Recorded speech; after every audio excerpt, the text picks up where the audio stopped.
Welcome to another episode of the CarryTrainer Higher Line podcast.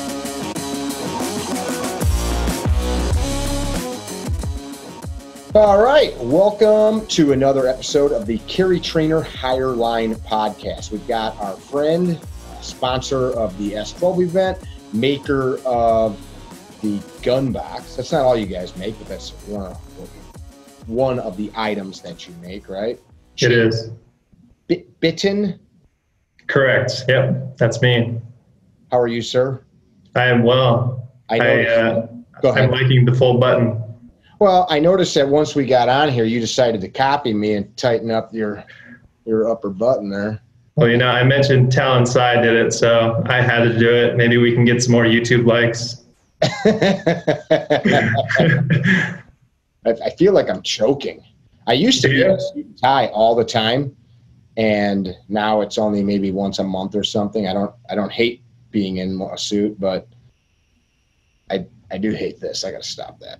It's choking. No worries. Hey, you know, like I said, I'm over the whole social media thing, so I think that marketing effort, that marketing side, you got to show your hipsterness a little bit. You're over it in the sense that you oversee it, not like my daughter would say, I'm over it. Not like that. I oversee most of it for Gunbox. Yes, anything you see online, website, social media, goes through me. Okay, very good, very good. Well, I wanted to have you guys on for a couple of reasons. One, you probably have some cool stuff to add. Two, we'll turn around. I got one of your items here. This is the one that we use to film with. It's the one that we use here at our house when we have youngsters here. We'll pull that out at some point. Great. So give us a little company history. So just real quick to the listeners, viewers, we're going to kind of something that we wanted to add to the Higher Line podcast was the companies that we're working with. We want you guys to get an idea of who these people are and not just the products that they sell, because that's part of the reason that we work with them is that they're good dudes, good folks. So shoot, man. Yeah, no, absolutely. So Gunbox was created probably about 4 years ago. It's been in the works. We've had our 1.0 model, our original model, and now we're up to the 2.0 model, which you have behind you. The 2.0 has our biometric fingerprint, RFID, and a keypad access, which have been really cool. A lot of people kind of hate on it to say, well, that just gives more people options to open it, when in reality it's giving just the owner the option to open it. You have your own fingerprint. Nobody has your fingerprint. You can put in your own key code to customize it the way you want. So the company itself is actually a DBA of an engineering firm. So our engineering firm is in-house. We have all of our engineers that work directly on the gun box.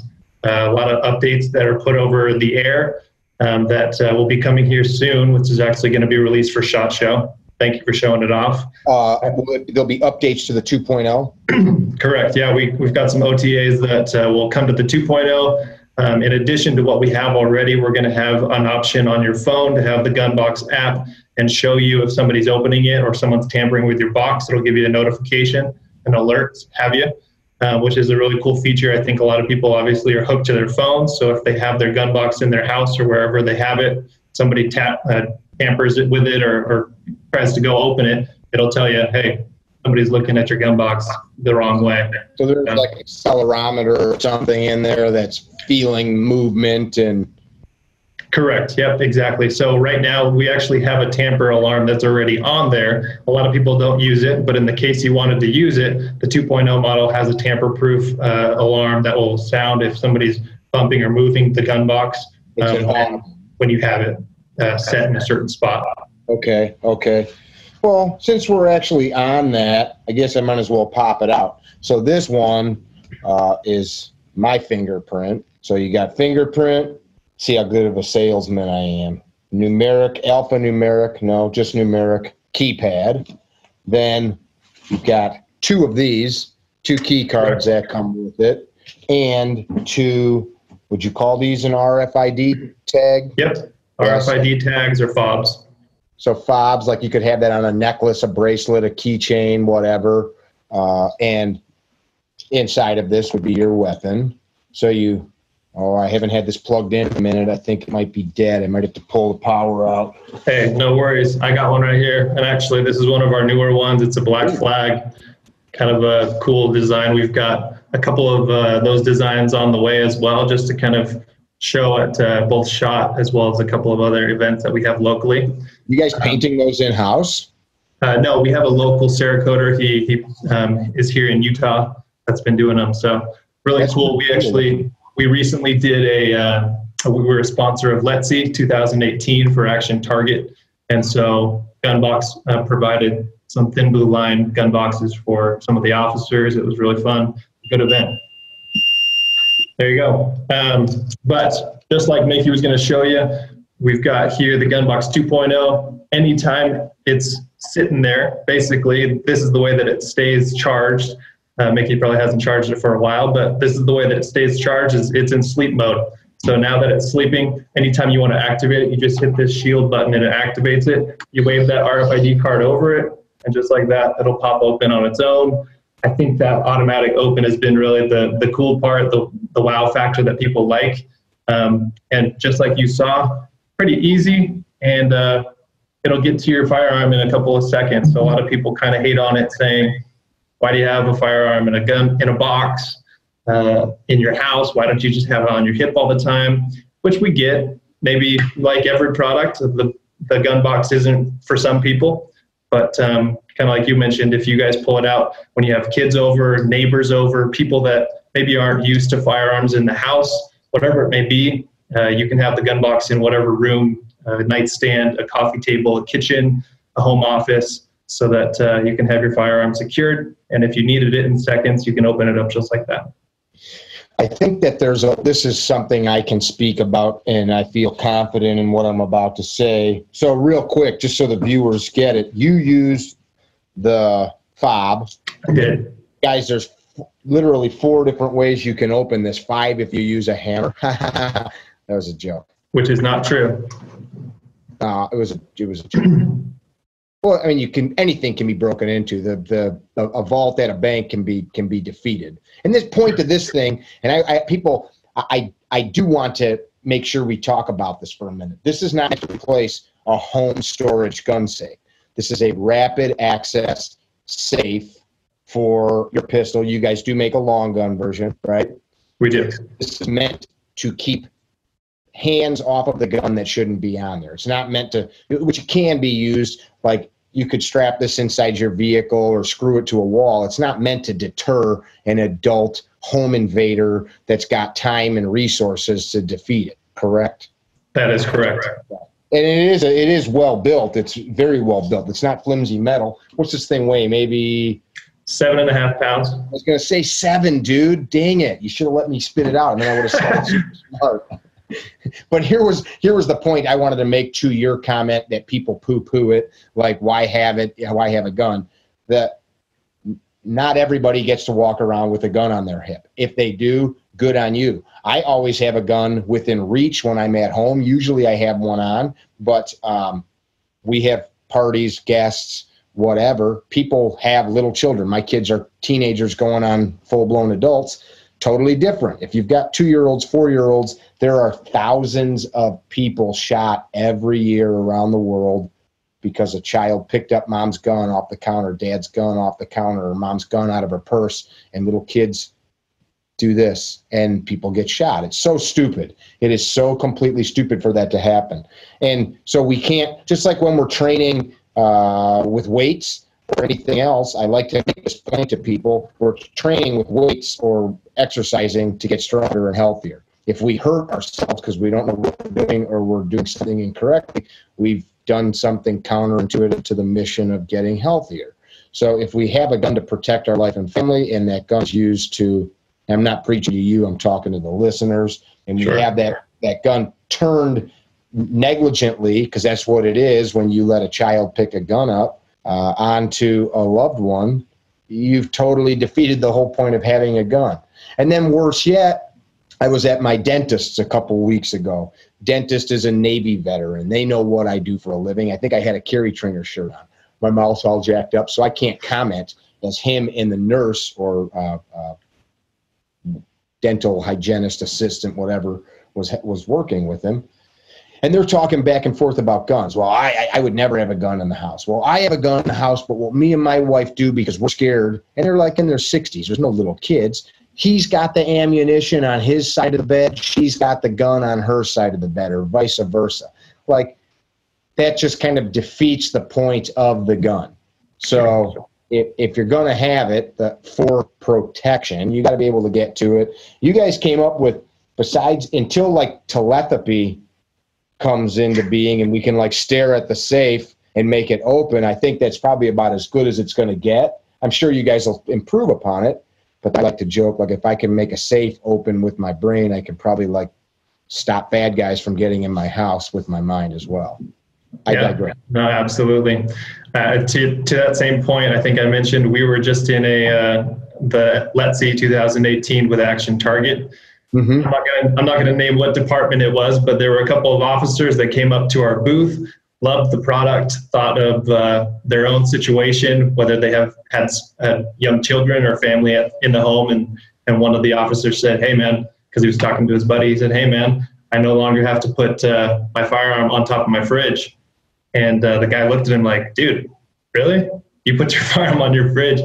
Kids, obviously, if there's a little stool or a chair or anything around, they're going to get right to that. And so I think that was one of the purposes of the gun box, was to be able to have it in a secure location, wherever you want to put it, which is great, I think, with the design, is that, like you said, it's 7.5 pounds, 7 pounds, and you can put it in whatever room you'd like. And from there, it can then be accessed if you need it. So I believe that you guys can screw this, right? There holes that come through the feet. There are. Actually, from the inside, there's 2 locations that are mounting locations that are pre-drilled. So you can check them out right there in the inside. This one with my finger. There you go. So right there in the center. Okay, so right here, I see so through the neoprene, you would punch a hole and you could run a screw or a lag or something. There's actually, they're vertical. The two pre-drilled right there, right there. Yep. Okay. I see. And then right here on the back. That's basically, a lot of laptops have that as well. That works with our Kensington cable. And what the Kensington is, and you can see it here, it's a little combination lock. It then goes, it's got a 6-foot security tether cable. So if you wanted to tether it, anchor it down to something heavier in the home office, or in the vehicle. Base of your car seat in your vehicle. Sure. Yep, that's the best spot to do it. Yeah, and again, I like people to understand. There's times you walk in a post office. If somebody wants to abide by law, they shouldn't even have a firearm on post office property. That's federal law. But going to a post office, or you go into a courtroom or whatever, you can't have a gun. For how much are these? The 2.0s run $289. Okay, so $300, give or take, to know with a high probability there's nobody getting into your gun. Somebody breaks into your car in a parking lot. Probably people are not breaking into parking lots like outside of courthouses and stuff. And if they do, breaking into vehicles, they're just snatch and grab kind of a deal. Sure. You've got that cable lock on there. You've increased the odds of your stuff not disappearing. That happens all the time. You're talking about cops. Every year there are police officers' guns found that they've set at training. Happened in my town here. AR-15 in a bag at a training, bags on the trunk. Let's get to lunch. Drive off. A good Samaritan finds the bag in the ditch and takes it to the police station. And that happens all the time. So part of this, I think, is beyond just being safe. It's also like I talk about this in our classes, which maybe we went over when you and I saw each other, but the processes that we go through. Like, do we just get home, take our gun out of the holster and plop it on the counter, or do you have a process how you store it? And just like when we load, unload, whatever, we have these processes that we can create organization through, at least have access where the thing's not out in your glove box, or God forbid some type of scenario happen that you need it. And that happens so often. I wish I had it. It was in my trunk. It was at home in the gun safe for sure. Do Absolutely. you have one of the long gun units near you? So I don't actually. So the SK1 tactical box is what we call that. That's actually on back order. Our team's putting it together. We have 250 of them back ordered for the Christmas time. And as of right now, those continue to sell pretty quickly. Those boxes have the same RFID, fingerprint access, and basically can go in your living room corner, be able to have your home defense shotgun or your rifle ready. Yeah, just like a clamshell opens up like that. Stands up, right? It looks like this. How long of? The capacity, it can fit a 46-inch. So, I mean, as far as your home defense shotgun, that still is okay, and the rifles should be all right as well, probably without a suppressor or a big light on it. I'm looking at one of my long shotguns there, and it looks like it's definitely less than 4 feet long. So you said 46 inches. Yeah, just about 46, give or take a little bit. You can actually add some additions to the walls. You can put in a slip, so you can put different pistols in there as well as ammunition. Basically, whatever you can fit in there, kind of Tetris it in, is what it's used for. And you guys kind of made it where it looks like maybe like a speaker or something like that. Yeah, absolutely. In fact, the SK1 Tactical has Bluetooth speakers, so you can run your music through it if you have it in the living room, playing music, and people are like, oh, what is that? It's a big-ass speaker, when in reality it has your AR-15 in it. What does it sound like? Is it pretty decent? Yeah, it's pretty decent. I mean, it's not any Beats by Dre or whatever kind of headphones you have on right there, but yeah, no, it's pretty decent. Yours look cooler than mine. These are kind of cool. Old school Sonys. That's actually pretty cool. All the same features to open it. Can you set them up where if you have a pistol or long gun case, you can use the same RFID badges? Absolutely. Yeah, any of the gun box RFIDs can be used. You just basically have to program it just like you can do on your 2.0 model. The 2.0 model is a little bit different than our ones in original gun box, because it now has its own little learn button on the inside, and that's made it really easier for people. Before, you had to swipe a card, press the button, swipe a card, and then program, but now you just hit the learn button and you can program anything in there. What's the biggest challenge you guys have as a company in the gun industry? What kind of challenges do you guys face? What are you seeing out there? You know, a lot of our listeners are into all things guns. Sure. What's the challenge for you guys? One of the biggest challenges is portraying how the gun box is actually made, as well as the look and feel. I mean, the look is a little different. How it actually feels when you have it. You had mentioned it in the beginning. It's 7.5 pounds. It's a sturdy product, and I think when people see it on my Instagram page, on my Facebook, they think that's plastic. That thing's a piece of junk. Like it's not gonna hold anything. It's not gonna work. But in reality, you hold that thing and you're like, actually, yeah, this is a solid product. I think they have something going for them. So we're not in any retail stores or anything like that. Our dealer program is starting to take off now. We really started marketing and social media efforts just in March of this year. Since then, we had just been locally owned. There you go. And from there, basically, all it was is, oh, you got to hit that button. There you go. You had it in sleep mode. I know how to use this thing. I haven't played with it in a minute, and it's something, talking about the habitual use. There we go. There you go. I think one time, not to interrupt you, when I was working with this on the range, I got to the point where I could, when I decided I wanted my gun, to putting my hand on it, do it in about 2 seconds flat. Yeah. Without having like much thought. Sure. One of the things that I hear a lot of people doing now too is you can actually take that and just take it to the range. Those range officers are going to like you carrying that. Carrying your firearm in there, have it safe so that when you actually get into your lane, you can then open it up. So if it didn't weigh as much as it did, I may use it for air travel, like going in and out of a hotel and stuff. I mean, there's times that I probably could if I didn't have a lot of stuff with me, but when my wife travels, every half pound matters because they take 11 pairs of shoes and all that stuff. Yeah, no, it's a great point. That's It's actually TSA compliant. The Gunbox 2.0 is, as well as the Gunbox Echo. Now you have the 2.0. Our Gunbox Echo is actually only 3 pounds. And so that one is a little bit lighter, has the same RFID keypad and fingerprint access. I wasn't even aware that that product existed. So tell me about the Echo. Yeah, so the Echo, basically the only difference is that it doesn't open up automatically. So just like you have those gas shocks in there, the Echo basically is like a normal safe. The lid will open up on its own when you open it. It's pretty cool. Yeah. It's a super well-built tool. Thank you. Yeah. You hold it and you feel it. You know, if you're the kind of person that appreciates nice stuff, it's not some chintzy metallic, not metallic, but it's not like stamped steel or sheet metal. I don't know how else to describe it. It's heavy. No, yeah, it's cast aluminum, so it's a airplane grade aluminum. I might grab a hammer and test the theory right in front of us. Hey, you know what? If you wanted to, we could send you another one if you damaged it. I've got my own video of my team actually trying to access it with hammers, screwdrivers, and we even took a sledgehammer to it, and it didn't pop open. There was no.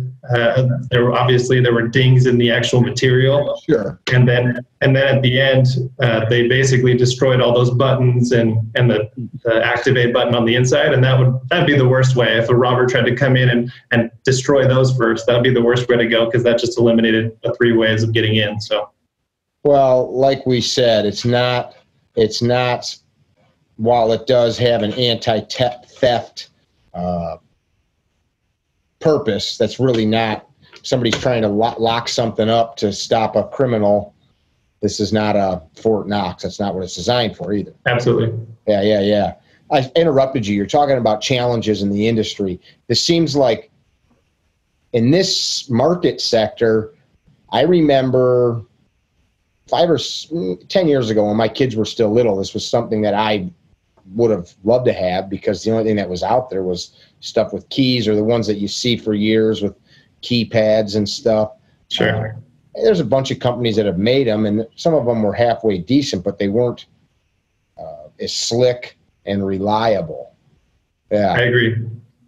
So are you guys seeing the explosion of the armed citizen movement in America? I would think that you'd be seeing a pretty big growth curve the last couple of years. Is that the case? Yeah, no, absolutely. Over the last couple of years, there's been a couple of companies that have come up. I think these companies have a good pocketbook of somebody that's funding them, and they're trying to make that quick access gun safe, just like, not necessarily saying they're copying the gun box, but trying to make it a sleek design, trying to make it accessible in a couple of seconds, and they're doing a fine job. I'm not hating on any other company, but I definitely have seen in the past couple of years, these companies are coming up and trying to make a very similar product. So that's the American way, right? No, absolutely.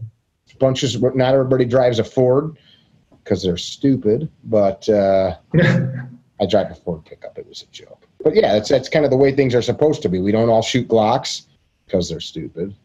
That was a joke. You're not agreeing with me. You're all PC. You know, I know you shoot whatever you got too. So. I surely do. Let's talk a little. You made fun of me at the range because I was shooting an XDM. So. I didn't make fun of you. I got 2 of them. I maybe commented that that's something you don't see a lot of. Actually, the first gun that I started shooting IDPA with 15 years ago was an XD. So I got no issues. Good. I love it. If it makes holes where you want them to appear, carry on. I agree. You know, I also like the kind of exclusivity of the firearms that I have. I have an FNS 9 compact as well, so I really like that firearm. I carry that one every day. The challenge with some of those, not so much the XD, but some of those, like when you want a holster or some new sights or something, some of those items are harder to find, which, you know, it's kind of like a Ford truck again. You want a bug deflector, you're going to find one. You want a set of tires or a starter at the auto parts store, you're going to find that stuff. You're over there driving the 5 Series Beamer, M5 Series Beamer. Good luck finding stuff. Exactly. How do people find the product? Is it sold in retail stores? It's not. So that was kind of the challenge that we're seeing, is that it's not found in retail stores. We don't have it in very many gun shops, but that is something that our dealer program is trying to get to. In fact, we at Let's See 2018, we were trying to kind of find those individuals that are trainers. So obviously yourself, there's a couple of others that we wanted to pinpoint and kind of get into their heads on, what do you think about the gun box, your beginner classes? You think it would be something that these people would be very interested in? And probably 95% of them were like, hell yeah, I think the gun box is definitely an option for those beginners, as well as, people that are around guns all the time. They have kids at home. That doesn't eliminate the fact that their kids aren't going to try to touch their firearms, that their kids aren't curious, and that they're going to rummage through their nightstand or wherever they're keeping their firearms. And most of these trainers were really interested. So I think that's going to be an option for us to kind of delve into, is the trainer industry, the concealed carry classes, and all those that particular array of people. Just thinking here in Utah, they have concealed carry classes all the time at the big shop Ready Gunner. They have them individually. These instructors have their own concealed carry classes, and a lot of them are women. So we're not targeting women or men specifically, but you think of the gun box and a gun as a crib and a baby. You want to have the crib before you bring the baby home. So a lot of these people are new to firearms. They're thinking, oh, I'm gonna go buy myself a Smith & Wesson 9mm shield. So great, that's good. That's a good gun. I think a lot of people are happy with that. But what are you going to have at home so that your kids aren't getting into it and touching it? And they gotta think about that as well. So I think the gun box is a good place for it. You mentioned the Let's See a few times. Tell everybody what that is so they understand. Yeah, no, Let's See is a law enforcement training that Action Target puts on. Has been doing it for the last 25 years. Shout out to them. They've really been doing well. In fact, this last year they had quite a few individuals from all over the U.S. as well as South Korea. They had a special forces team from South Korea that came to their training, and basically it's a 3 or 4 day training. They have some of the top trainers from around the U.S. That come in and train in their specific fields. So they have it going for them. Obviously, Action Target's a big company, and they've been successful in this over the last 25 years. And so we hope to be involved in this continuing for years to come.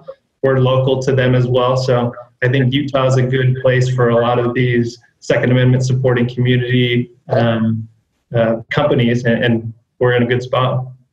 I've got a couple friends that have spent years helping them grow that brand. And the guys from South Korea, one of the guys that works with me, saying he runs the International Tactical Officers Conference, which is in Seoul. Oh, cool. I'm pretty sure that that's one of the teams that came out that he's trained in the past in Korea. So, yeah, that's a great company. Our range that we shoot at, most of our videos that you see on the indoor range is an Action Target built range. Good stuff. They kind of pioneered a lot of the high-end steel indoor range construction. Definitely, yeah. Shout out to my man Jonathan Turnbow. He's the lead marketing there. So they were nice enough to invite us to be a sponsor, and we really liked their event. Super cool. I mean, as well as your event. Thank you for having us. We enjoyed our time out there in Nashville. I think we kind of went into it thinking that it was going to be just kind of a little meet and greet for us, but I personally came out of it learning a lot of new stuff. Obviously, being able to rub shoulders with you and everybody else that were on our specific teams was really cool. And overall, just the event itself was fantastic. So thanks for having us. Yeah, it's kind of you picked up exactly what it was supposed to make that thing not be like a trade show. You know, I'm not against trade shows or like industry insider kind of get-togethers. The interesting thing about those is you don't really learn anything like from my perspective or your perspective, because it's the same people talking about the same stuff. It's like us and them, the makers, the trainers, the sellers versus the consumer, the student. So that dynamic, what he's talking about, guys, is S12. I'm not tooting my own horn or selling the product, but yeah, go ahead.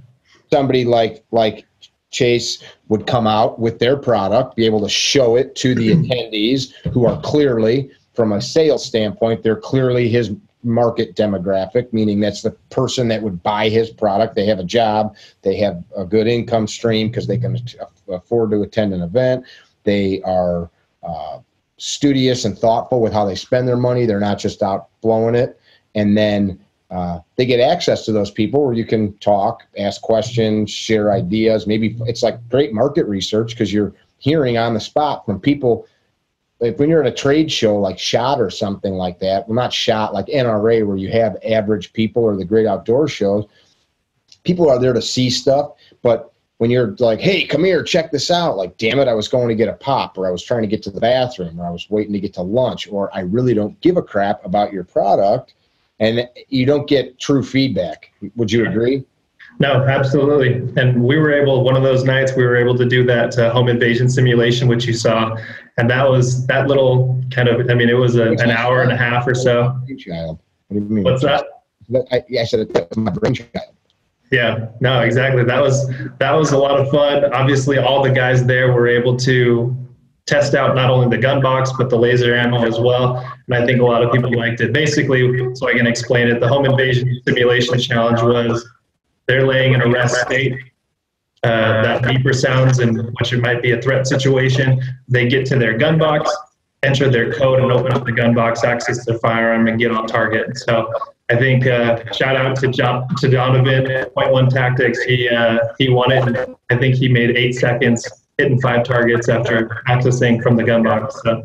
I don't want to take anything away from him. He's a professional shooter instructor and Navy Special Operations soldier, seaman. So yeah, that was actually really fun. What was really a good takeaway, and you guys can all watch that video on our YouTube channel, laser ammo, we set up their simulator. So it was all kinds of different stuff that we had targets that the person waking up had to shoot. What's cool when you watch it, most of these guys, besides me and John Napolitano, had ever played with or seen the gun box, and all of them were accessing a gun, grabbing it out, and engaging targets within a few seconds. So the one that you just said, Donovan had never touched the product in his life other than at the event, was able to, you said about 8 seconds. That wasn't the total time to get the gun. That was the time to recognize there was a threat, get up out of the bed, get the gun, and then shoot like 20 targets or 10 targets, whatever. Yeah, exactly.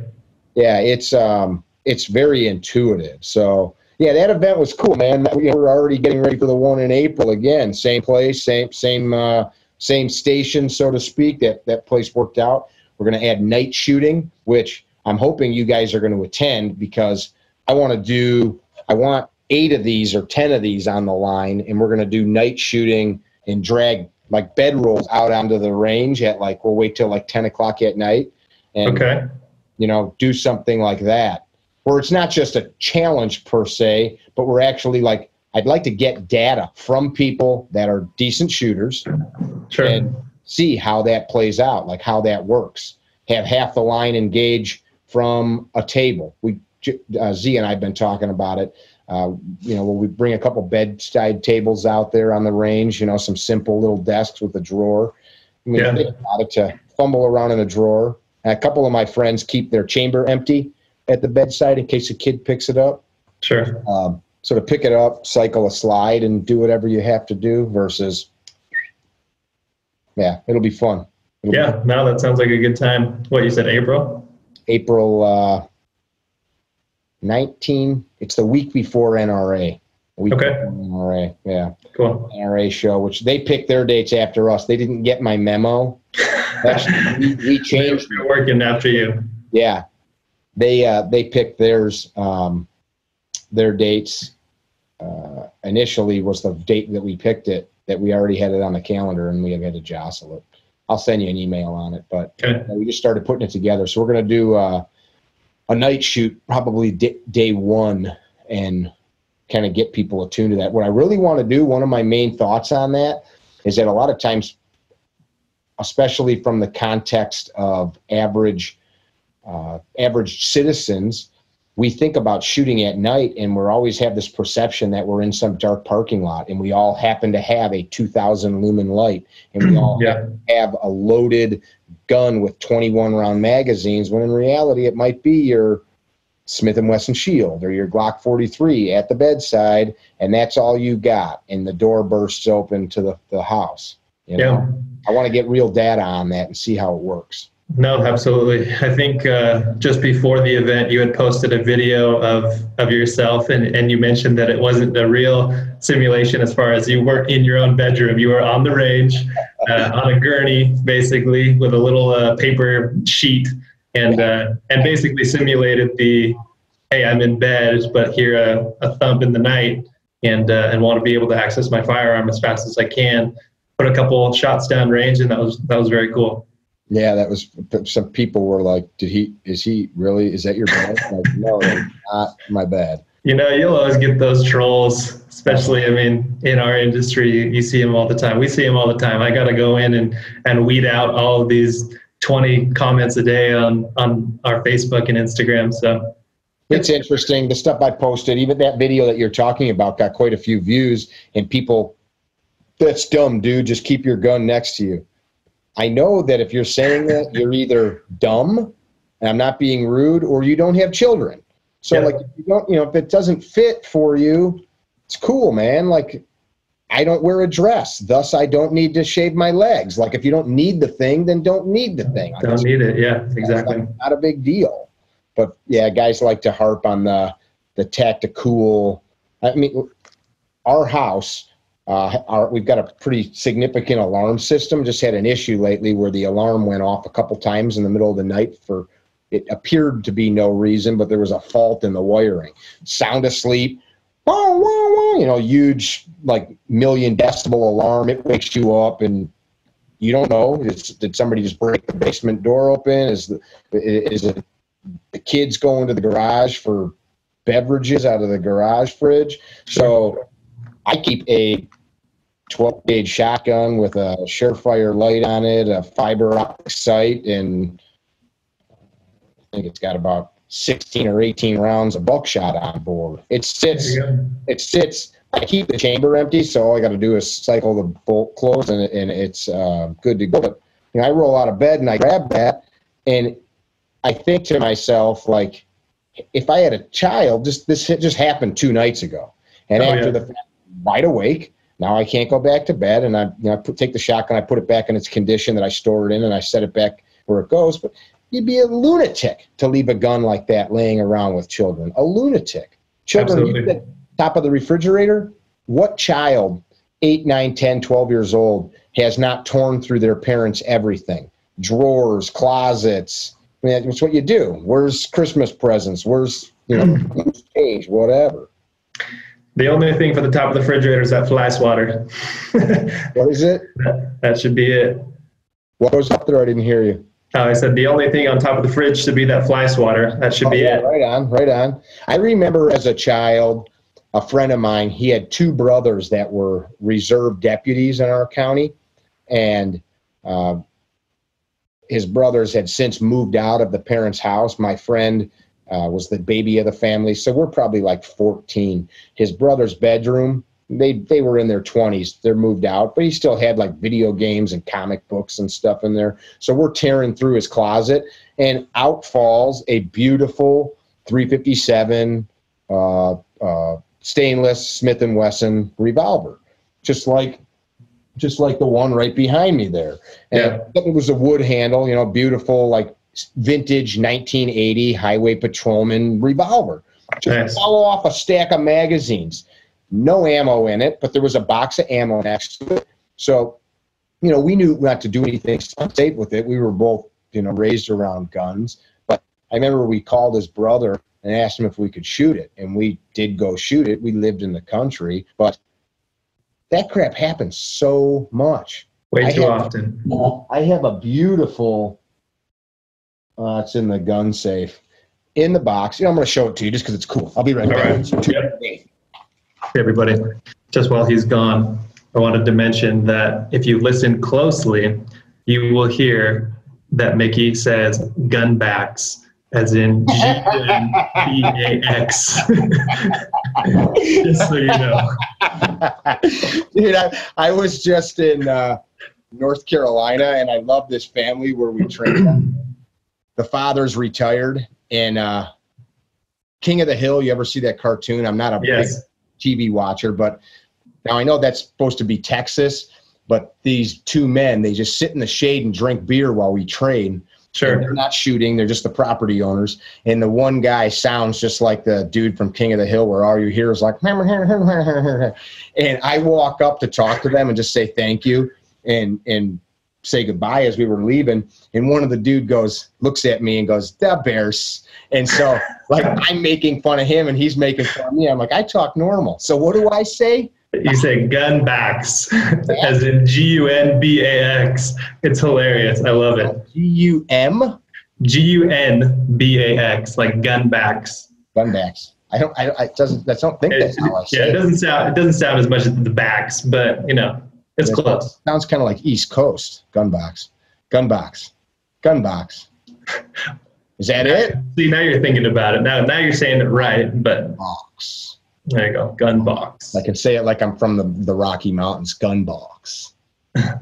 We had a gentleman that one of our ads, we wanted to make it sound like that Coors Light guy. I forget what his name is, but oh heck yeah, man! So in one of our ads, we have a gentleman, and you can watch it on YouTube, and you can watch it from our website. But he's got that same deep, raspy voice, and we basically like cold mountain stream like that. Exactly, the gun box. Yeah, that's pretty awesome. So just to further illustrate my point, this is a client of mine called me one day and they're like, "Hey, are you interested in a revolver?" We were cleaning out my mom's house. This is in the box, original. This is a 3-inch Smith & Wesson. Beautiful, beautiful. Like I think it's unfired. Got all the paperwork in here. I contacted Smith & Wesson and got the deets on it, but it was made in 1968, never been fired. Got all the beautiful original paperwork and such. And this is kind of neat. Oh, wow. All the original stuff. But the story I found out was the husband picked this up for his wife because, of course, this is the best gun to give to a little lady because they're little and it's little. Well, she didn't know what to do with it, and he just gave it to her. So what did she do? She put it in the drawer and never touched it. Her underwear or stockings were on top of it and forgot all about it. Well, she passed away. And then the family was cleaning the house out. So one of the teenagers found this. "Oh, my God, Mom, there's a gun." And there was a box of shells from like 1968, which would still totally fire, sitting right with it. That stuff happens so much. And why I thought that was important, like the room that I'm in right now is a complete vault. When the door closes, this whole room's locked. My wife has access to it, and that's it. If we both disappeared, a locksmith would have to get into the room. Nobody else has access to it. So I don't know how many times, like, not to be morbid, all of us are going to die. So when we have things like this or other dangerous objects that are in our care and custody and we die, somebody else has to be responsible and take care of them. So personally, that's why I have this room, because I can't have a gun box for all the weapons that we own. So if you're the kind of person that has something like this, it is a very responsible thing to, we're going to croak one day. It's sad. Car wreck, cancer, old age, and that gun, which is kind of a funny thing. Like, do you have anything laying around that if you died right now, like if somebody looked at the hard drive on your computer, if they looked at your phone and just like went through the Chrome archives of what you've been looking at, is everything there something that you want to be remembered for? Just a lot of CarryTrainer on my work computer right here. So. But you know what I'm saying? You know what I'm saying? So like, I think Sure. it's sometimes almost like it's an act of honor and like a good character, good being a good civilian, not a good civilian, a good citizen of your community, of your family, to be prepared for that occurrence. Not just I have life insurance, but children, a teenager found that, and I'm happy that it was in this condition. I've never fired it. It's kind of neat. It's not, it doesn't really have any value, $500 or whatever. It's not like it's some crazy collector piece. Millions of them were made, but there is a story like that every day. There's some gun. I've been in attics before and found guns. Because I own a construction company, I've been in attics. I've been on top of ductwork in basements, found guns. Now, how many of those were the same owners? They were still in that house. Is that like 50-50? Never? No, usually like the owner died. Yeah, I've got a buddy that owns an auto body shop that has pulled cars in, and they take the seat out, and there's a blaster under the seat, and he'll call the owner and they'll go, I lost that 2 years ago. Or that's not my gun. They bought a car with a gun under the seat. So it's very telling of how lax people can be. Absolutely. And there's millions of them. There's 300-400 million guns in the United States. So it doesn't take much of a stretch to know that these things happen. Yeah, no, absolutely. And I mean, obviously with the gun box, you might be able to fit a full size and a compact in there. So if you wanted to buy a couple for all the pistols that you have, great. But for everything else, like you said, putting it in a secured room, obviously we don't steer away from those home safes. You want to be able to have the rest of your firearms in there. But really, this is the quick access, safe storage that you can have in any room in your place. Be able to have that quick access, and this is it. This is all you need. So my father-in-law is a retired Marines colonel. He basically always mentions, hey, I can't tell you the number of times that I've lost those little itty-bitty keys for whatever it may be, my office desk, my home safe, God forbid. But I said, well, you're never going to lose that. I mean, you might lose one or two of them, but the gun box can program all your fingers if you want. And that will be your key from here on out. So I think that's a good question. Can my wife and I both, can my gun box be programmed to her fingerprint and mine? Absolutely. Yeah, we programmed it so you can fingerprint up to 10. So you can program all your own fingers if you'd like. You can program one hand and a couple toes. See if that works. Do a toe? Hey, you know what? We might be able to. I've never tried it. Maybe after this, I'll post a video of somebody trying to do their toe. Seriously, people love that. Like I said, I'm over the social media realm, and I guarantee that if I go and post that video tomorrow, it'll get 10,000 likes in a day, and that's a lot for us, but for you, it would probably get close to 100,000. So that's funny, man. We'll see. I like that. It's I view it as a holster. It's a way to secure a gun for you to get to it. Like you said, I'm not trying to tell you how to describe it, but this is how I describe it to people. It's another holster for the gun. It secures it so that hands can't get on it, and it's going to stay there till it unmolested till you're ready or need it. And you could put a gun in there and leave it as long as it's got a power supply, because the battery, I just found out, doesn't last forever, which is not a bad thing. Just in the defense of the gun box, that may have been 6 weeks since that was plugged in. Yeah. No reason it can't just stay plugged in. No reason. Yep. In fact, I have my own on my nightstand at home. The reason we added in the 2.0 model, we added 2 USB ports for that reason. So if you have it plugged in on your nightstand at home, you can also throw in your phone, your iPad, whatever iWatch, and have those running through your USBs from the gun box and have it basically be that port. Does the battery in here charge a phone if this is off of wall power? Correct. Yeah, that's the only way that it can do it. Your gun box won't last more than 25 minutes if you try to run your phone off of it without it plugged in. Gotcha. Okay. So definitely not meant for it, but we made that option available because that was basically what the use was originally, was the nightstand safe. Gotcha. Makes perfect sense. I like it, man. I'm waiting to see what comes next for you guys. Maybe you guys start getting into like the furniture business or something as well. I'm sure you're always spitballing different ways to take that technology and cram it into different household devices and such. I've got a few ideas I'd like to talk about with you because there's different things that we have our hands in. So we'll have to have a offline chit chat about it. What do you have to add? What's that? I said, what do you have to add? Anything? Anything to add? The most recent kind of marketing efforts from my end have been geared towards private schools. So I think obviously that's a big topic politically, as well as just in general, I mean, teachers carrying firearms, if we want to have them carrying it, or if they want it in a specific safe. Our push is kind of just like those fire extinguishers. They're in specified locations throughout the school.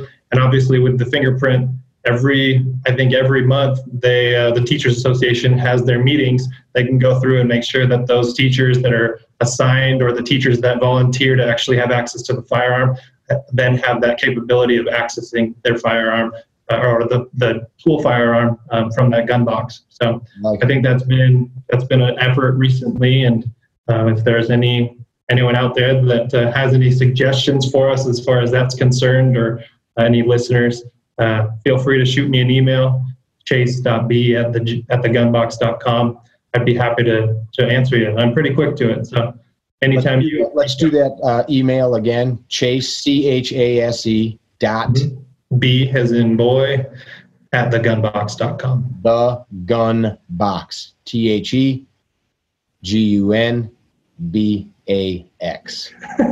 BOX. The Gun Box. There you go. Make sure people see it. You've also got, can I give them the telephone number? Yeah, no, absolutely. It's actually just right there on the back. Is that a good number? Yep, that's a great number. 801-331-8655. So just a point that I'd like to add, there's a lot of good companies in the world. There's a lot of good products in the world. There's a lot of good products run by bad companies.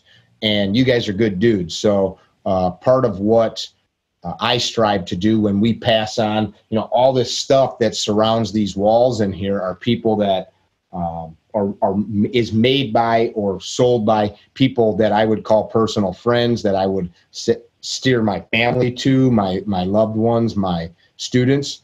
And I don't do that just because there are people that say they make a great burger, the owner's an a-hole, but put that aside. I don't like that. I'm not going there. And it's not like I have to get along with everybody. You guys believe in what you're doing. You're not just like peddling junk. These things can stop a negligent death or shooting from happening. As such, there needs to be a lot of care put into it. You guys do that, and you do it well. So I appreciate that, and we'll continue to definitely support the brand and promote the product until that changes. So don't change it. Yeah, we will not be changing most of it. Obviously, upgrades come with the future, but definitely we are kind of motivated by keeping the kids and families safe. That was obviously the original motto of the Gun Box, and we continue to be that. So yeah, man. I'd like to maybe see a little speaker action in this. I mean, it sounds. Why I say that is like you go. Like my wife and I like our home pretty neat and tidy. So like just food for thought. Like this thing. Everybody wants a little music on their bedside table, you know what I'm saying? And so to not have like another thing, maybe hook up with Bose or something, and I'm just making it up, but there you go. Somebody mentioned too a clock display, so that could be an option in the future as well. Just some sort of way that you're able to. Obviously, everybody has their cell phone next to them as well on their bedside, but it's kind of a cool idea. Why I like that is if I am traveling. I mean, I'm not trying to get gimmicky, but if I am traveling, I've got my alarm clock, I've got my tunes. If you're going like at a hotel, actually, I'm going to take this with me. I'm going to Texas in a couple of weeks. I'm going to take it with me and test it in the airport to see like how not how the airport deals with it, but how I like traveling with it. But I was going to say, when we went to Nashville, I took our 3 pistols in 3 gun boxes, and they went through the Salt Lake airport pretty well. Nashville airport, same thing, went through pretty well. The gun box is definitely TSA compliant. I like the idea of a speaker and all that. Like you go to the pool Oh yeah. Beach. I mean, you got everything you need right there. Now you just need a bottle opener on it. That was a joke because you should be hanging out with the guys. Maybe I'm drinking Coke. Huh? Did you ever think about that? Or Diet Right? You don't even know what that is. Do they still make that Diet Right? That's 80 right there. But I'm gonna do that. Take it to the pool. Take it to the lake and try it.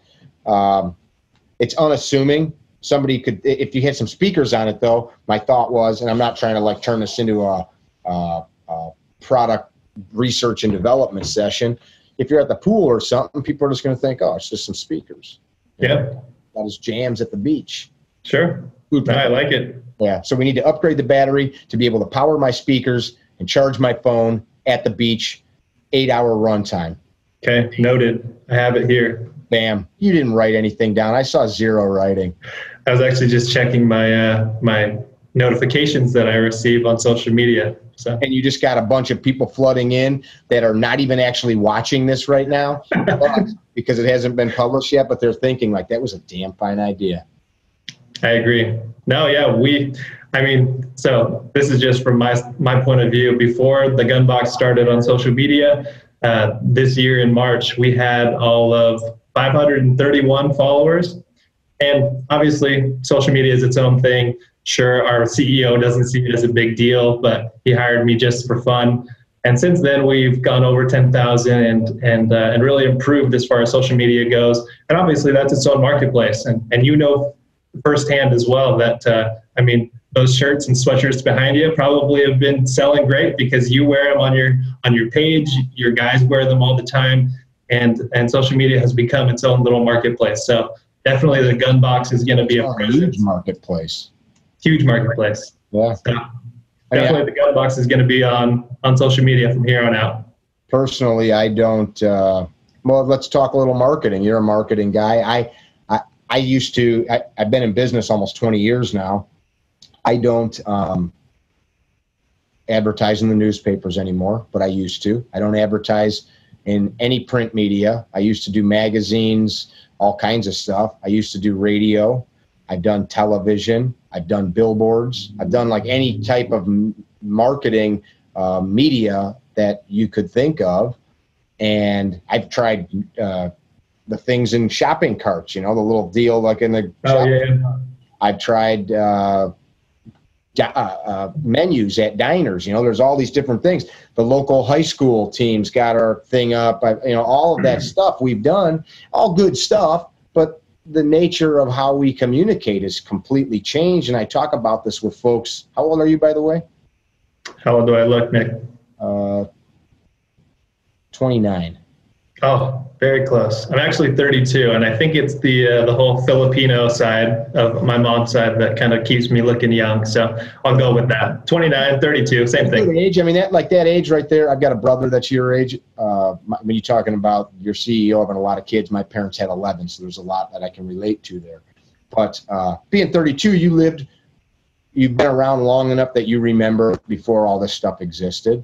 Facebook and all that stuff didn't change the way we lived. We still read newspapers, still sat and watched the news at night, and tuned into the Weather Channel to see what the weather's going to be. Now you can see the weather in any planet, or not any planet, anywhere on the planet. Anyway, my final thought was just there's guys that don't like it because it's a change.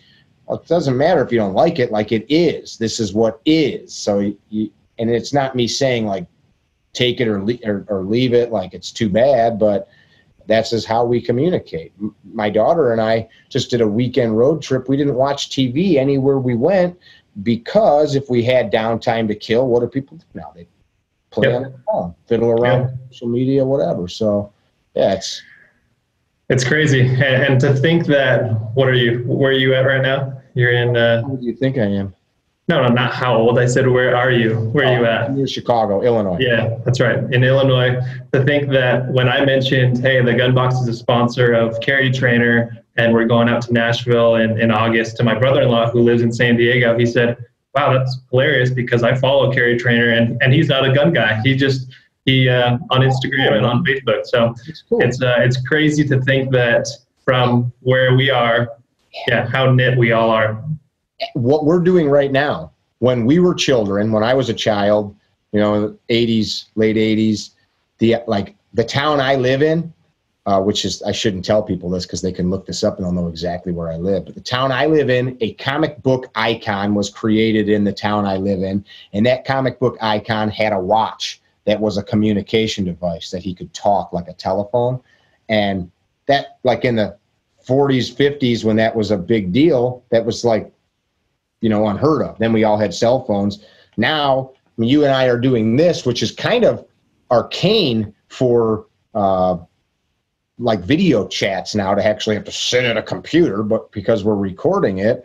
But sure, you and I could both be on jet planes right now having high def conversations and see each other's face. It's mind blowing to me.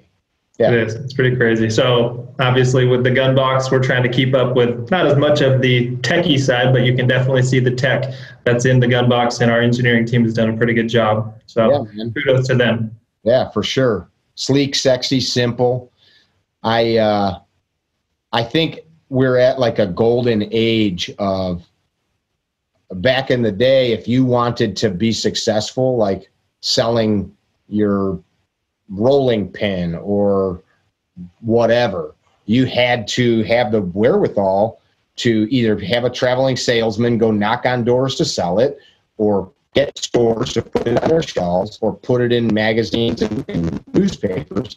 Otherwise, nobody had any idea. You can now be broke. You can have not a red cent to your name. And we could have a whole discussion on this with your marketing background. And you could build a brand that impacts millions of people without a cent, if you have the wherewithal mentally to do it, because it's not for the faint heart. I agree. It's pretty crazy these days. You got nothing to say to that after that statement I just made? You know, like you said, we could go into a whole discussion on it, but definitely, I mean, with the way that the world is now and the technologies that we have, I think it definitely is going to be, we've made leaps and bounds in the last couple of years in our own little cell phones. It's just crazy. I'm actually thinking about, like, what do you use for a phone, by the way? I have an iPhone X. iPhone X. How big are those? Not too big. About the same as, okay. Same as the 7 or 8. I'm thinking about going and getting, I like Android. I'm thinking about like upgrading to the Note size with the stylus and stuff, because I'll do a lot of little editing. You know, some of the little videos like the one I put on Instagram today are oftentimes just shot and edited from my phone. And I edited, dude, I rendered 4K video. This blows my mind. 4K video, 22 minutes of video footage on my phone.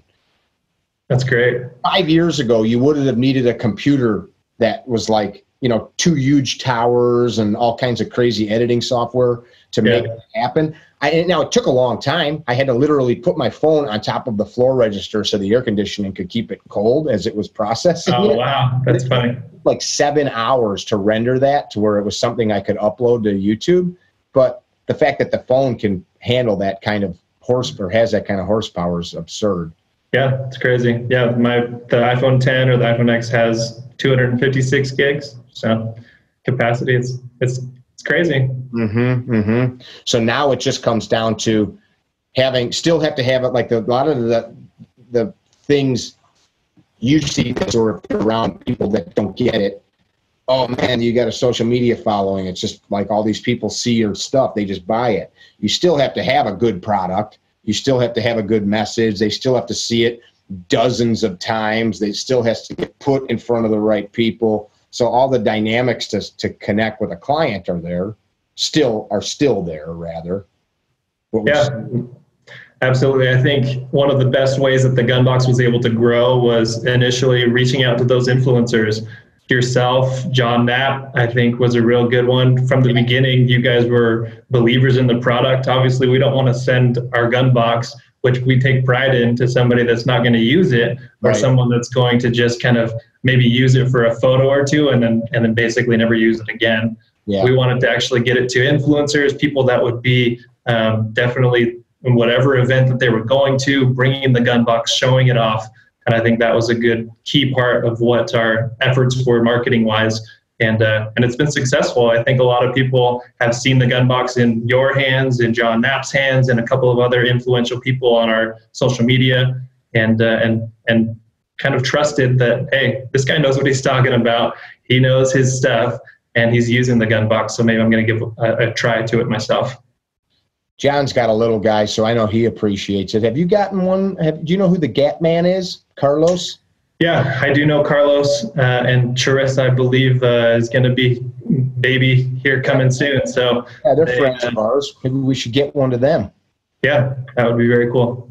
Yeah, they've got combined a pretty huge following of people, but just thinking about little ones, they got a little one. Our buddy Mike Levy, Mike was not at this S12. He was at the one before that, Mike Levy Knockout Lights. Yeah, no. His wife was birthing their baby, so somebody else that understands the need. Yeah, the importance of just having the firearms in a place that obviously it's not for all of your firearms. John, or Mike probably has millions of firearms from his 800-acre compound that he's got in his house. It's insane. Yeah, but at least your EDC, you throw it in the gun box and have it available whenever you need it. Right on, right on. Again, how do people find you? Thegunbox.com? Correct. Thegunbox.com is where you find us. You can reach out to me on social media. I am over all of our Instagram and Facebook, as well as Twitter. Don't really tweet as much, so don't try to hit me up on Twitter. But could just be another marketplace for us in the future. So we'll keep that available. We tag you in most of our Instagram posts, so anybody that follows us on Instagram, if for some reason you're too lazy to type it into the search bar on your computer, just check in our tags on Instagram, Facebook as well. It's a product I believe in. Purchase one if you got little kids. Don't take chances. Any person that has lost a child, I'm not saying this for a fact, any person that has lost a child to some type of needless accident, I guarantee would spend any cent they earned in their entire life to go back in time and make that event not happen. Put a fence around the pool, whatever it may be. Lock the weapon up.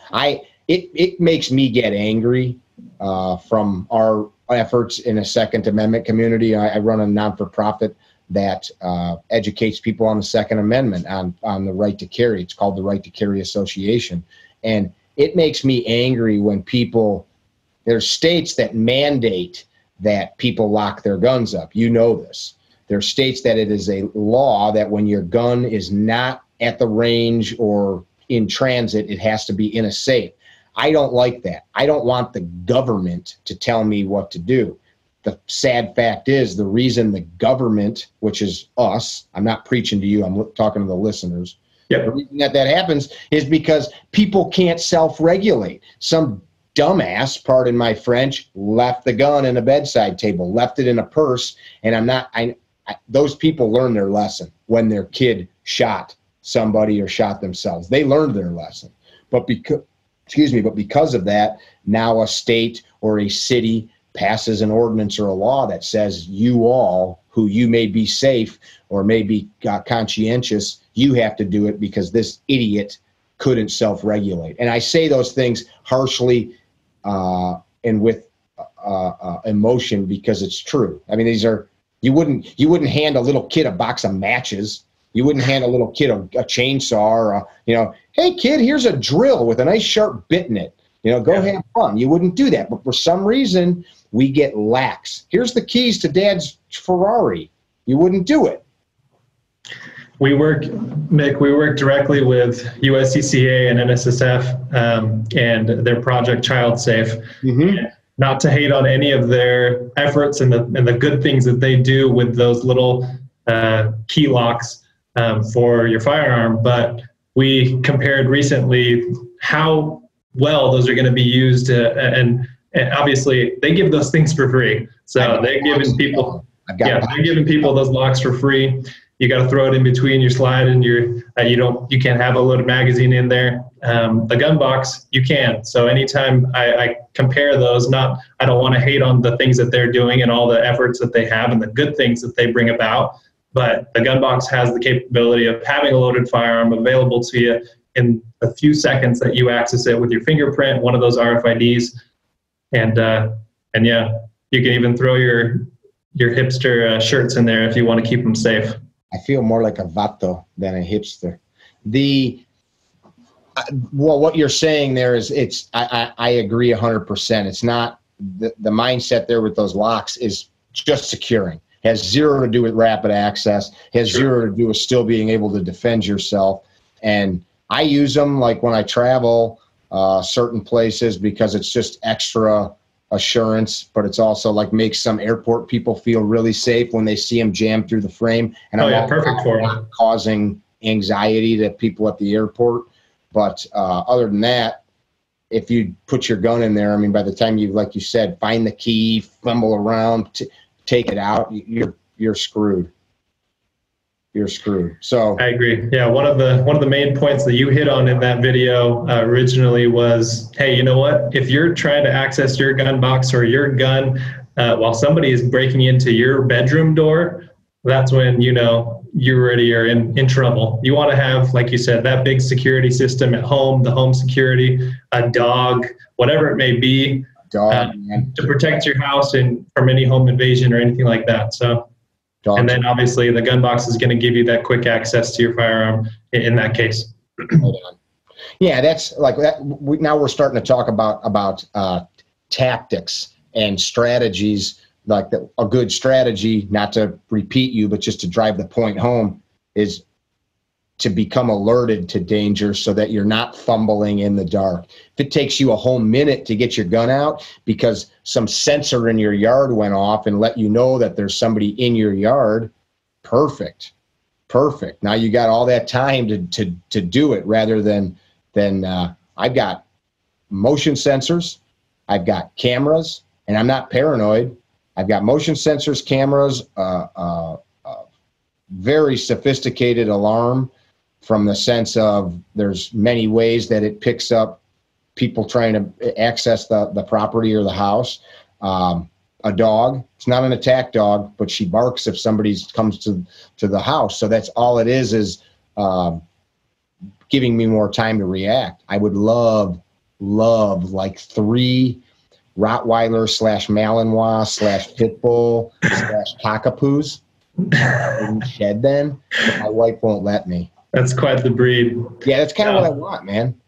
Exactly. No, to that point, I mean, some call it paranoid, we call it prepared. Yeah, man. I think having that option is necessary. A lot of people need to think about that whole thing, and especially before they comment on my Facebook page, hey, why do you need that when whatever they want to say, hey, you're prepared. Your understanding of this might not be the best option for you if your bedroom's already being broken into. But definitely, if you're alerted and have a few extra seconds to access your gun and your gun box, that's what it's best for.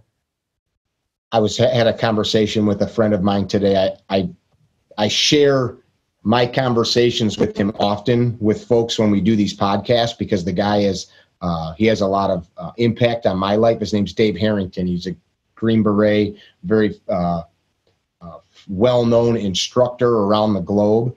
And Dave has a lot of Dave-isms. Like he says, everything's important, everything matters, do the right thing at the right time every time. Like that's a big mouthful of stuff. And we talked today a little bit, we were chatting on how in this world, all you need is a Colt 1911 and double tap to the chest and one to the head, and that solves every problem. Like guys have these goofy macho kind of isms, like we abide by this, like my law is the Colt law. My law is you know what I mean? Like you see these signs where we don't call 911, we call ambulance. Yeah. And he was talking about Bruce Lee. And this was interesting. And I love Bruce Lee's writings. I've got every book that he wrote. I've read them many times. And what's interesting is Bruce sought to take away from the knowledge. Like people spend their whole life, and Bruce was a depth of knowledge. He studied everything from fencing to dancing to boxing to medieval sword fighting to all of these amazing, vast different things. And what he realized was there is no way. And that was what Jeet Kune Do was. It was there was no way. It was the way of the intercepting fist is what it meant. And then he felt bad even when he created a name for his art, because then it confined him. And so we have these people that want to like confine ourselves to all you need to do is this. Yeah, man, till that doesn't work. Exactly. You know, like when people have comments like that, these limiting statements, you know that person, one, just wants to have a voice, or two, wants to have a voice and they're just ignorant to the totality of it. You know, like if it serves a purpose and it makes a family safer, nobody can argue. I got a buddy that's Navy EOD. For those of you that don't know, that's the guys that blow stuff up or stop stuff from getting blown up. So like the Hurt Locker, those were EOD guys. And these are hyper, you met a couple of them at S12. You met three of them. Donovan's EOD. Yeah. Daryl from Laser Ammo. This is one of his sayings. So when he looks at a product or a tactic or a technique, he says, is it efficient? Is it effective? And can it be repeated under stress? So is it efficient? Pretty darn efficient. Is it effective? For the task that it's designed for, it's completely effective. And can it be repeated under stress? Well, that is something that you train to. I wouldn't use this thing and not train. I wouldn't just like hand it to my wife and be like, never use it until you need it. I'd probably train with it every day, just like you would train to draw your pistol. And yeah, damn right, it can be repeated under stress. So if that works for a special operations sailor or soldier, why should that be any different for us? Is it effective, efficient, and can it be repeated under stress? The gun box can do all of those things. I like it. I agree. Damn. Vato Locos Forever. Did you ever see that movie? I did. Are you Mexican? You're not Mexican. No, I could be. You had the Mexi stash going on for a bit. It's coming back, dude.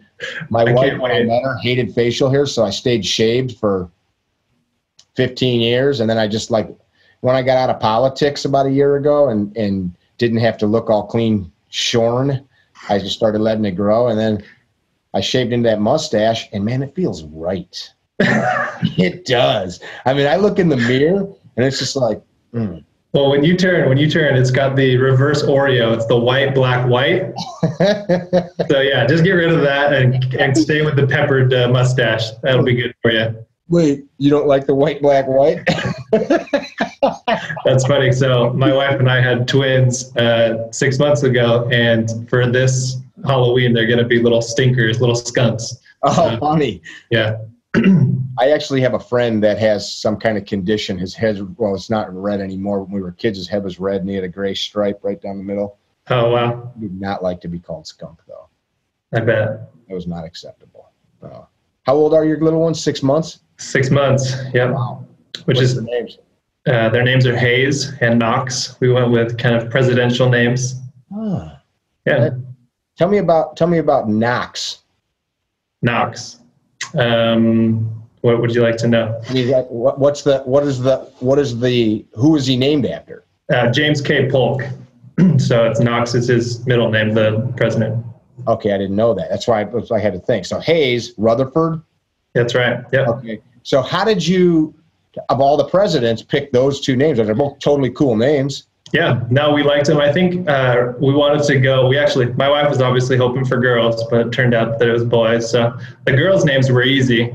But yeah, I think we wanted to go with surnames for the boys' first names. So I think the Hayes and obviously Knox is a middle name, but it's also a last name. And having those, I think I grew up in San Diego. This is a little bit of my background. I grew up in San Diego, was really into the whole extreme sports. So I'm a big time snowboarder, skateboarder, and kind of along those same lines, we wanted to have more of the edgy names, not the classic names for our boys. And so we went with Hayes and Knox. Trying to think of, like, I'm a big nickname guy, so I'm thinking I'd probably call like Hayes, Hazy probably, and Knox. I'd probably call him Ox. Knox the Ox, which is funny because he actually is. So my wife is a blondie. She's light skinned, and Knox looks exactly like mom. Okay. And Dave is a little bit more olive tone and has black hair. So they both turned out, and they're fraternal twins. They both turned out pretty much little mini me's of both of us. Funny. So Knox was the heavier of the two when he came out, and that was exactly what we call him, Knox the Ox. I've got twin brothers that are fraternal, and when they were little, one of them was like I'm making him look weak, but one of them was this little tiny, cute guy named Joe, and his brother Steven would reach over and like grab food from him, like take his bottle. And now Steven's like my height and build, like 6 foot, and Joe is like 5'6", 5'7", 5'8", somewhere in there. So like, yeah, that's funny. Yeah, one of them had big head of hair and all that jazz. A lot of fun with little babies in the home. But kind of back to it. What community are you in Utah? I live in Utah County, so we're in North Utah County, right at the point of the mountain. So we live basically right in between Salt Lake City and the big university town, Provo. Oh, sure, okay. Buddies of mine are up by Provo that own Alpha Munitions. Well, actually, they just technically moved back to Salt Lake, but so you're not far to go boarding and skiing and all that. Not far at all. I'm looking out the window from my office right now, and snow's already up. So we've had rain this last week, and obviously in the mountain it starts to pepper with little white spots. What's your favorite resort to ski? I ski Park City. They recently took over a couple of years ago. They took over the Canyons Resort, which is a really fun resort. And so that's one huge resort now, and I think that's been my go-to. I've never skied in Utah. I've skied all over Colorado and Wyoming. I need to come out there and visit and go skiing. That's the claim to fame, brother. They have it on their license plates as Ski Utah. Yeah. I guess Utah snow is the best. Every time I've been to Utah, I think I drove through once in the winter, but it's almost always the warm months, which is gorgeous all the time out there. Yeah. That's a beautiful state. It's a good place. I mean, obviously, growing up in San Diego, I'd love to be by the beach more and have consistent sunlight and everything, but I definitely have loved being here in Utah, obviously with the company right up my alley in the whole gun firearms industry. So a little different. If we were in California, it'd be a little different.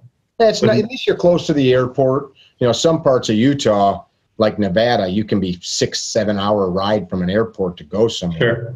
Yeah. Salt Lake's 40 minutes. I'm picking up my mom today from the airport. She's coming in from Washington. So. Okay. What's that? A 2-hour flight or less? Yeah. A little 2-hour flight. Yeah, that's easy. Easy peasy. Yeah. We're constantly looking, like I've been here my whole life. Like I just got to be within like 40 minutes to an hour of an airport. And nowadays it's not a big deal. Yeah, no, not a big deal at all. They actually have a little airport now in Provo that goes to a number of places that used to go down to San Diego International, but they decided that it wasn't for them, I guess. So now it only goes out to a couple of different places, but kind of like Jackson Hole. Yeah, yep. Yeah, they built its own little airports to the mountain to go ski. Very cool. Well, hey, man, come out whenever you can, brother. We'll show you around. I'll do it. It's been at least a year since I was on the snow. I took my wife to Jackson Hole the last time that we went out skiing, and got to do it every year or so. We're in the flatlands here, so I know it. We'll talk again soon. I appreciate your time. You guys, if you have not signed up to follow us on Instagram, Facebook, YouTube, Twitter, and all of the other places to follow us, please do. Follow these guys as well, the Gun Box. Not only will you find out about new products and other places that you can find their products, you will also get tips, tricks. Maybe you'll even hear some cool stuff from somebody like yours truly. I've got my full-on radio voice on right now. Super annoying. I love it. I feel like such a cholo. Good, man. It's good. Cholo with a polo. Cholo with a polo. And I am not meaning that in any way, shape, or form to be racist. I love everybody as long as they're nice. You guys be well. Be kind to each other. And tell your mom you love her. Be well. All righty. Visit our website, CarryTrainer.com, for information about classes held throughout the U.S., CarryTrainer apparel, and upcoming projects. You can also email us at training@CarryTrainer.com for information about setting up your own private course or speaking engagement. Training@CarryTrainer.com or CarryTrainer.com.